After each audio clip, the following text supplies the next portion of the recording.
नमस्कार साथियों, मैं कुणाल आप सभी का संस्कृति आईएएस यूट्यूब चैनल पे स्वागत करता हूं। आज की हमारी वीडियो में हम लोग बात करने वाले हैं टाइटैनिक के बारे में। तो टाइटैनिक की बात करने के पीछे का हमारा रीज़न क्या है, सबसे पहले वो देख लेते हैं। बात करने के पीछे के रीज़न है ये न्यूज़ जो कह रही है कि टाइटैनिक को कभी नहीं देख पाएगा इंसान, तेज़ी से खा रहा है बैक्टीरिया और आने वाले 6 सालों में टाइटैनिक जहाज़ का पूरा मलबा समाप्त हो जाएगा। दरअसल टाइटैनिक जहाज़ अपने आप में बहुत खास था। टाइटैनिक जहाज को जिस समय बना के तैयार किया गया था, उस समय एक्सपर्ट्स का ये मानना था कि ये सुंदरता और आकर्षण के साथ साथ ही एक ऐसा जहाज है जो कभी भी नहीं डूबेगा। लेकिन फिर भी अपनी पहली यात्रा पे निकला और डूब गया। ये इंसिडेंट हमें बताता है कि इस दुनिया में कुछ भी इम्पॉसिबल नहीं है, सब कुछ हो सकता है, एवरीथिंग इज पॉसिबल। ठीक है, अब इसी के साथ क्या हुआ कि ये जो जहाज था, ये जहाज डूब तो गया, अपने साथ साथ ये 1500 लोगों की जान भी लेकर के डूब गया। बाद में इसके खोजने का प्रयास हुआ, तेजी से खोजने के कार्य हुए, मिल भी गया, लेकिन जहाज जहाज नहीं रहा, जहाज मलबा बन गया, कचरा बन गया, या कह सकते हैं कि लोहे का एक ढेर बन करके रह गया। अब फिलहाल ये कह रहे हैं कि जो लोहे का ढेर आपको समुद्र की गहराइयों में मिला भी था ना, अब आने वाले समय में वो भी देखने को नहीं मिलेगा। तो जरूरी है कि इससे जुड़ी सभी कहानी समझे, हम लोग अच्छे से जाने और आगे बढ़े मामले को लेकर के। ये सुंदर जहाज वर्ष 1912 में निकलता है यात्रा पे और 15 अप्रैल के दिन ये जहाज डूब जाता है, एक हिमखंड से टकराकर समुद्र में चला जाता है। अब समुद्र में यह जहाज डूब गया था। अगर इसके डूबने की घटना को हम आज समझते हैं तो पता लगता है कि वर्ष 2024 में कुल 112 वर्ष बीत चुके हैं। 112 वर्षों से ये जहाज जो है यह समुद्र की गहराइयों में पड़ा हुआ है, और पानी में कोई भी चीज़ एक शताब्दी से ज़्यादा समय तक रहे तो माना जा सकता है कि बहुत ज़्यादा नष्ट हो जाएगी। हालांकि टाइटैनिक को आज भी देखा जा रहा है, ये टाइटैनिक की ही बड़ी उपलब्धि है कि वो अभी तक खुद को सर्वाइव करवा रहा है यहाँ पे। वरना कुछ भी चीज़ जो है वहाँ पहुँचे समुद्र के नीचे कैसे सर्वाइव कर जाए, कैसे टिक जाए, माना नहीं जाता, सब कुछ खत्म हो जाता है। प्रकृति जानती है कि खुद को कैसे रिफ्रेश करना है, रिस्टोर करना है, अपनी चीज़ों को कैसे बचा के रखना है।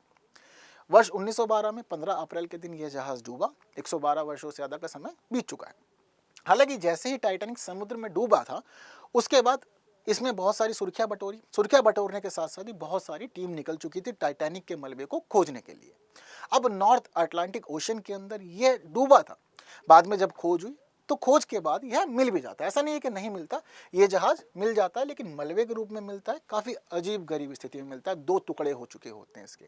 इसी वजह से आज इसके एक हिस्से को धनुष और दूसरे हिस्से को पिछला भाग या मुख्य भाग के रूप में हम लोग जानते हैं। ये जहाज खोजने के बाद वर्ष 1985 में समुद्र की गहराइयों में मिलता है और 13,000 फीट नीचे मिलता है। हालांकि कनाडा से कुछ दूरी पर ही है ये, ठीक है। तो 13,000 फीट की गहराई में मिलता है। अब जैसे ही टाइटैनिक मिल जाता है तो फिर दोबारा ये सुर्खियां बटोरता है और दुनिया के अंदर टूरिज्म की दिशा में एक नया मोड़ आता है। टाइटैनिक का ये मलबा अपने आप में एक इम्पॉर्टेंट टूरिस्ट प्लेस बन जाता है और दुनिया के बहुत सारे लोग सिर्फ मलबे को देखने के लिए आना पसंद करते हैं। काफ़ी महंगा है, लेकिन फिर भी लोगों को पसंद है इसका मलबा देखना। तो 1985 से लोग लगातार इसका मलबे को देखने आ रहे हैं, जा रहे हैं, पसंद कर रहे हैं सभी चीज़ें। इस पे ऊपर एक मूवी बनाई गई, 1997 में रिलीज हुई, टाइटैनिक मूवी। बहुत सारे लोगों ने देखी हो सकता है आपने भी देखी हुई हो, ठीक है। अब जिस समय इसका मलबा मिला था तो उसके बाद से ये डिमांड की जा रही थी कि टाइटैनिक अपने आप में एक महत्वपूर्ण और खास जहाज था। ज़रूरी है कि इस जहाज को ऊपर लाया जाए और संभाल के रखा जाए, धरोहर बनाया जाए इसको, ताकि आने वाली पीढ़ियां भी देखें, सीखे, जाने, समझे कि कभी ना डूबने वाला जहाज भी डूब गया था अपनी पहली यात्रा के दौरान। ये सभी चीज़ें की गई, लेकिन फिलहाल ये माना गया कि ये चीज़ें पॉसिबल नहीं है। बहुत बड़ा जहाज़ है, बहुत भारी जहाज़ का टुकड़ा है और इसको बाहर लाना पॉसिबल नहीं है, क्योंकि 1985 में मिला था, 1912 में डूबा था, काफ़ी लंबा समय हो गया था। तो एक्सपर्ट्स मानते थे कि अगर बाहर लाने का प्रयास करोगे तो खंडित हो जाएगा, टूट करके समुद्र की गहराइयों में बिखर जाएगा, नहीं ढूंढ पाओगे आप इसको उसके बाद में। ये सभी चीज़ें हुई। इन्होंने कहा चलो ठीक है, मान लेते नहीं ला सकते, लेकिन फिर भी टूरिज्म चलता रहा, लोग जाने आने लगे और वहीं तस्वीरों के आधार पर इसकी स्थिति को समझा जाने लगा। पिक्चर्स कैप्चर होती थी, क्लिक की जाती थी, बाद में देखा जाता था क्या क्या परिवर्तन हो रहे हैं। तो ठीक उसी प्रकार से 1985 में भी पिक्चर्स क्लिक हुई थी, 2024 में भी पिक्चर्स क्लिक हो रही है और वही पिक्चर्स बता रही हैं कि जो टाइटैनिक का मलबा है तो लोहा ही, सड़ता जा रहा है और इतना ज़्यादा सड़ रहा है कि आने वाले समय में बहुत ही ज़्यादा ये खत्म होता जाएगा, क्षीण होता जाएगा और लगभग 6 सालों के बाद ये देखने को बिल्कुल नहीं मिलेगा। टुकड़े टुकड़े होते जा रहे हैं इसके, जिसकी वजह से ये समुद्र की गहराइयों में अब देखने को नहीं मिलता जा रहा है, मतलब इसके बहुत सारे हिस्से धीरे धीरे लुप्त भी होते जा रहे हैं। चीज़ें क्लियर हैं। अब एक्सपर्ट्स का यही बताना है कि देखिए लोहे की चीज़ है तो जंग लग रही है और इसके ऊपर जंग के बहुत ज़्यादा स्टेलेक्टाइट्स बन चुके हैं जिनको रस्टिकल्स भी कहा जाता है। जंग लगना इसको नुकसान पहुंचा रहा है। इसके अलावा शोध हुई हैं, रिसर्चेस की गई हैं, जैसे कि एक सन रिपोर्ट है, द सन रिपोर्ट का यह कहना है कि इसके ऊपर एक खास बैक्टीरिया मौजूद है। वो बोलते हैं कि जो ये सड़न आपको दिख रही है ना, दरअसल ये सड़न जो है, ये सड़न इसके ऊपर बैक्टीरिया है बहुत ज़्यादा।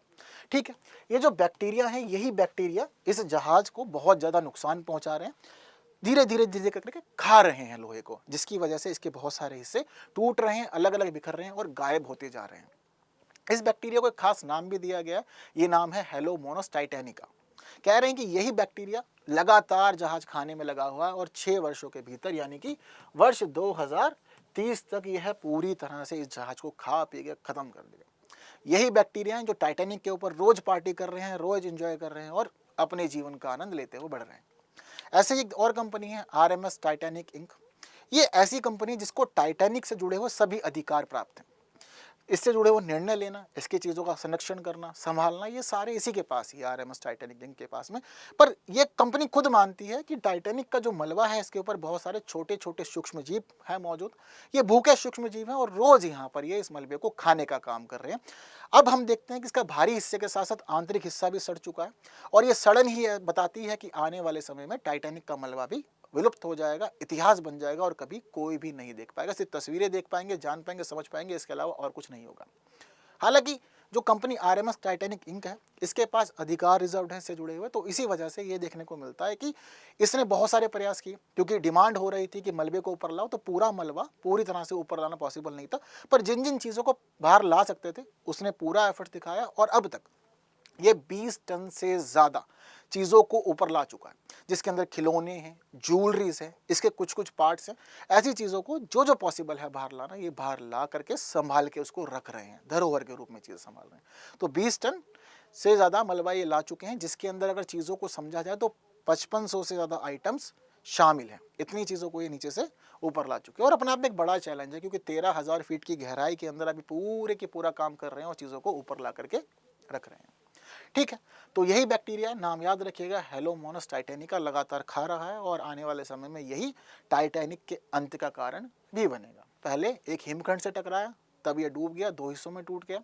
अब बैक्टीरिया हेलोमोनस टाइटैनिका लगा हुआ है पीछे और पूरी तरह से खत्म करके मानेगा, उसने शपथ ले रखी है। मामला क्लियर है। तो यही स्थिति है फिलहाल टाइटैनिक की। इससे जुड़ा हुआ एक प्रश्न आप लोग की स्क्रीन पर कि टाइटैनिक जहाज का मलबा निम्नलिखित में से किस वर्ष खोजा गया था? 1980, 1985, 1990 और 1995। इस प्रश्न का उत्तर आप लोग मुझे कमेंट में बताएंगे और वीडियो पसंद आई है तो ज़रूरी है कि इस वीडियो को आप लोग बाकी साथियों तक शेयर करें। वीडियो को लाइक के बिना कोई भी नहीं जाएगा। चैनल सब्सक्राइब जिन्होंने नहीं किया जल्दी से कर लो, क्योंकि हमारी जो बाकी बातें हैं वह हम लोग करेंगे हमारी अगली वीडियो में कुछ नए विषयों के साथ। लेकिन तब तक के लिए ज़रूरी है कि आप दें मुझे विदा। Thank you so much.